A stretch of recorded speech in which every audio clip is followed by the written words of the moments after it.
welcome to the Partnership Publishing podcast. Today I'm here with our debut author and poet, Amanda Crundall. Welcome. Hello, thank you for having me. You are more than welcome. It's been a long time coming.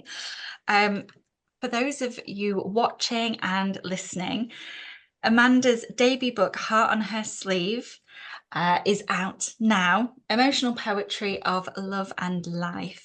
It's absolutely an incredible collection of poetry. I'm just showing the book cover for those that can see right now. It's got a beautiful phoenix rising from the ashes on the cover here. New freedom beckons, so she reckons, of life more simple and pleasant. Love, laughter, happy, sad, ever after is the chapter she is after. It still gives me goosebumps now, which is a little section from the book. So Amanda, can you start by sharing and telling us maybe a little bit more about yourself and how you got into poetry? Yes. So a long time ago, I used to do some writing, and as life moves on, as an adult pursuing a career in nursing, I kind of found myself falling away from anything creativity wise, and it's only been over the last 3 years that I've returned to creative writing, and performing spoken word and poetry, through a difficult time. So it was like a journey into what was very much in the darkness out towards the light, dealing with some real challenges with mental health, and emotions, and the way life had changed so dramatically.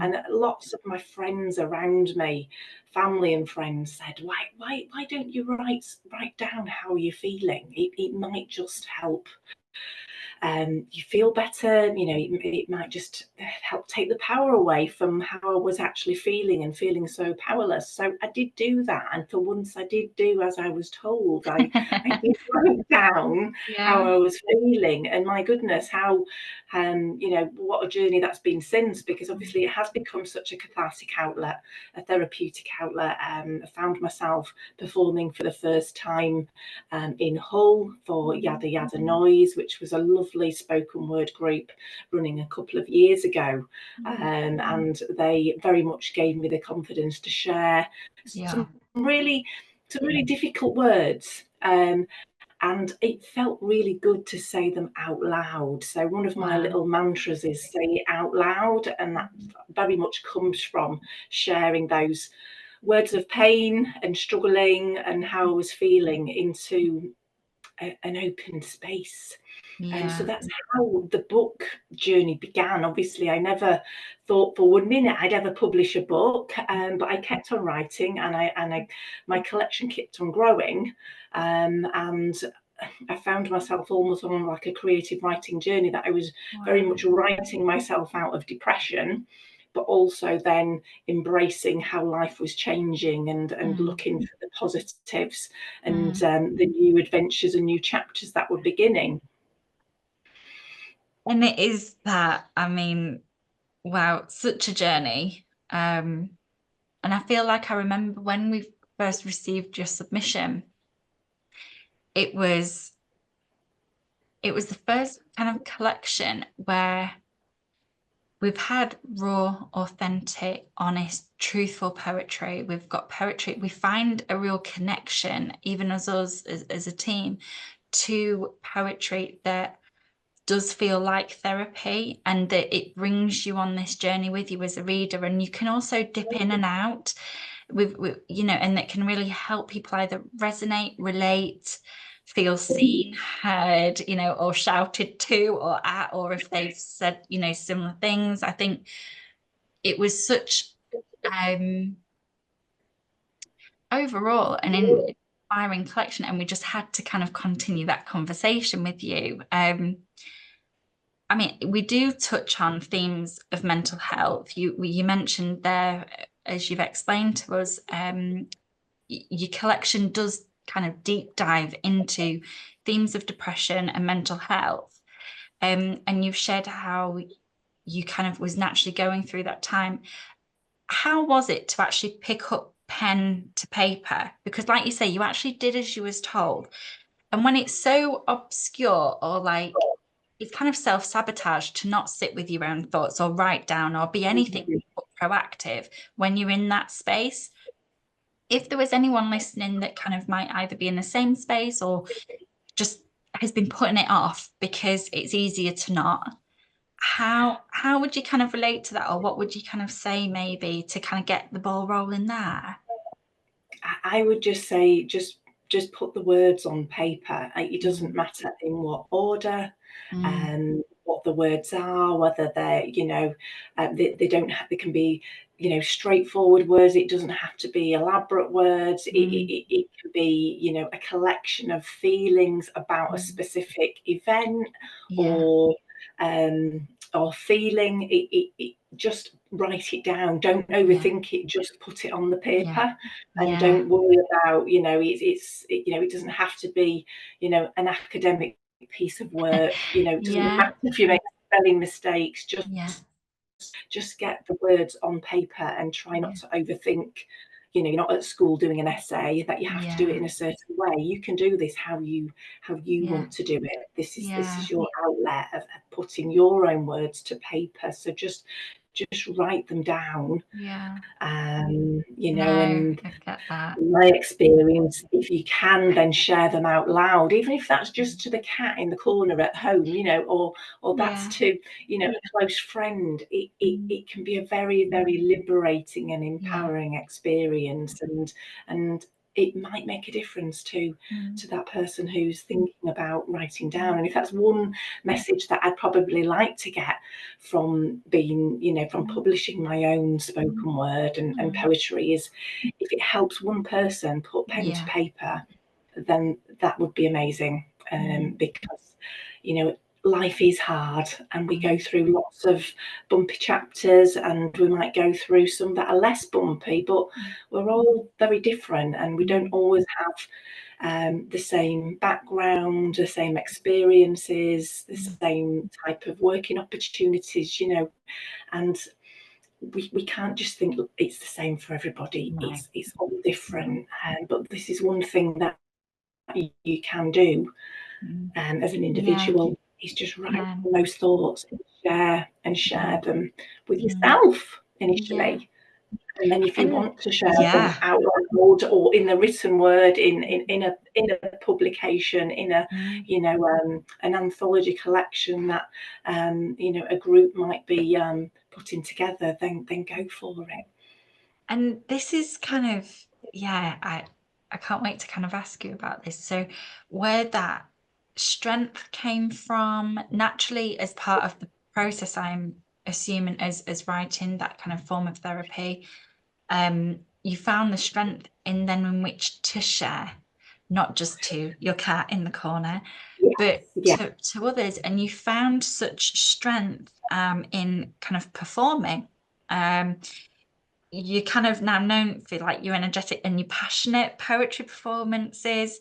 How would you say performing your poetry kind of influences your writing and vice versa, and the confidence that you've built from it? I think with the poems that I've written of a darker nature, so the ones that are around depression and very much darker thoughts. Obviously, to write those down, they if you were just to read them verbatim, they sound very depressing and very Yeah, and yeah, very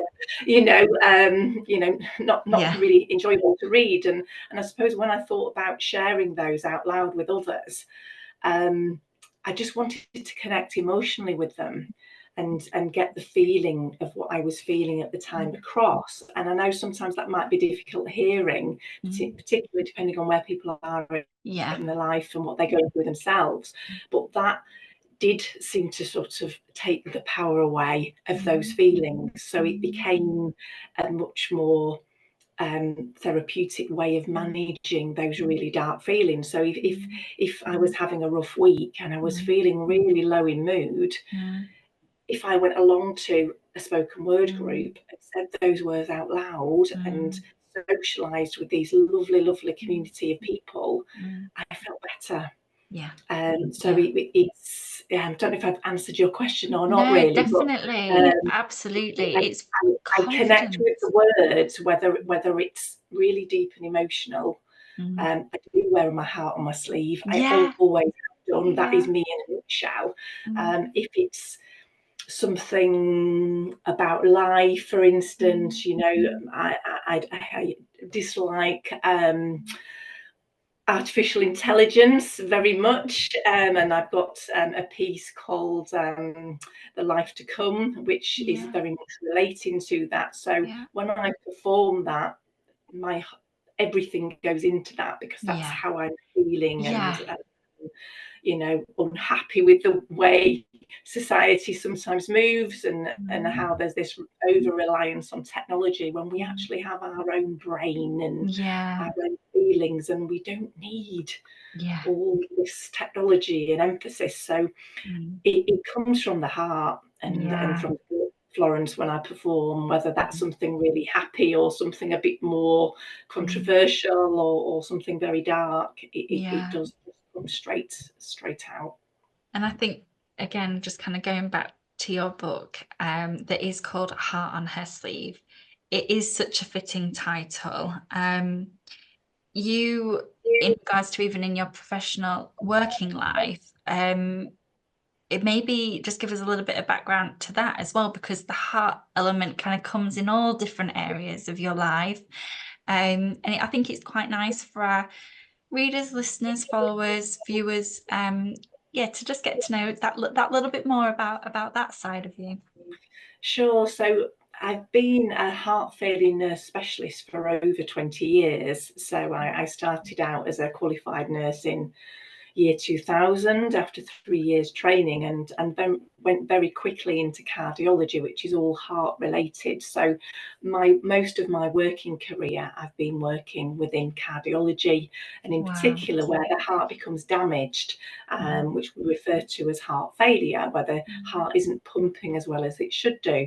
So obviously I very much wear my heart on my sleeve emotionally, and in my professional world I'm very much, you know, my In it. passion is making hearts work better, and Yeah. making patients' quality of life, as you know, as good as Wow. possible. So a lot of my writing's influenced by the background of the heart as an organ, and as you'll see over my right shoulder there is a lovely Yeah. illustration of the heart. Yeah. So I wanted to write about the heart Yeah. and combine the anatomical and the I can't say it, pathological changes with the Yeah. heart versus the emotional heart. So that's very Yeah. much what I've done with some of my pieces that are in Heart on Yeah. Her Sleeve. Yeah. One of them Yeah. called Damaged Hearts, and there's Yeah. also Heart Sparks, where the nurse gets some of her own medicine. In that, Yeah. you know, I had a heart problem as well during all Yeah. the difficult times. So I reflected as on being on the other side of the fence as well. So yeah, there's a few points in there around the anatomical and the emotional heart. So Yeah. yes, I do like combining both of my passions. Yeah. And do you know, it works so well. So as a reader of, yeah, such an emotional collection of poetry, we've also kind of split it into parts, haven't we? To kind of take us through that journey. And so we find that we have part one, we've got a real quite full collection on depression. We move into part two, which is love, and life.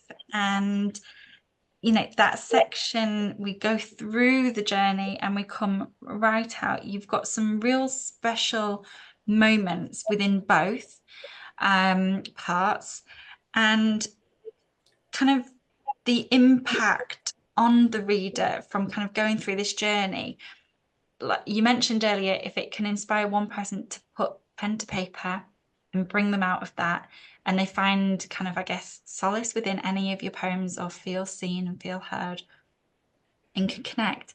Is there anything that you would like to kind of you know, it might be some feedback that you've had based on your poetry, or what's kind of been the response, like how, because it is different, it is a unique collection, like you say, it's based on your experiences, but then the heart, it's a well-rounded piece.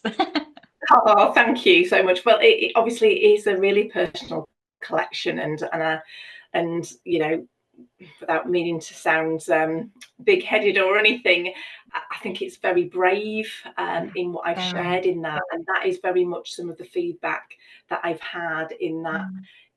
You know, they can relate to that. There's at least a few poems in there that everybody will connect with on a very deep level because they've been there and felt that.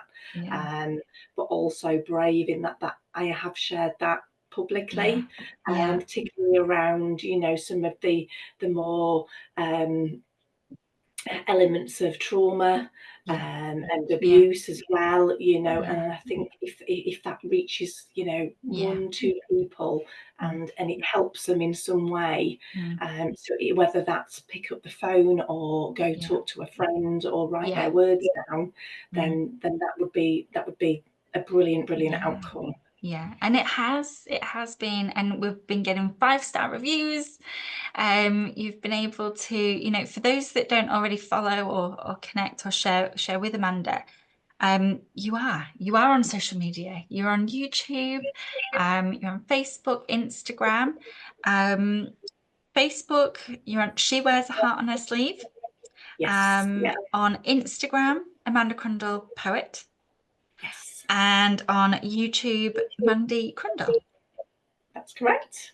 Perfect. We got it. You can choose your your medium, your platform. Medium, that's the word. That's the word. Yeah. Upcoming projects. You mentioned your performing poetry and your spoken word. You're part of some great community projects and great community groups. Again, for those that are listening, they might be local or they might be a bit further afield, but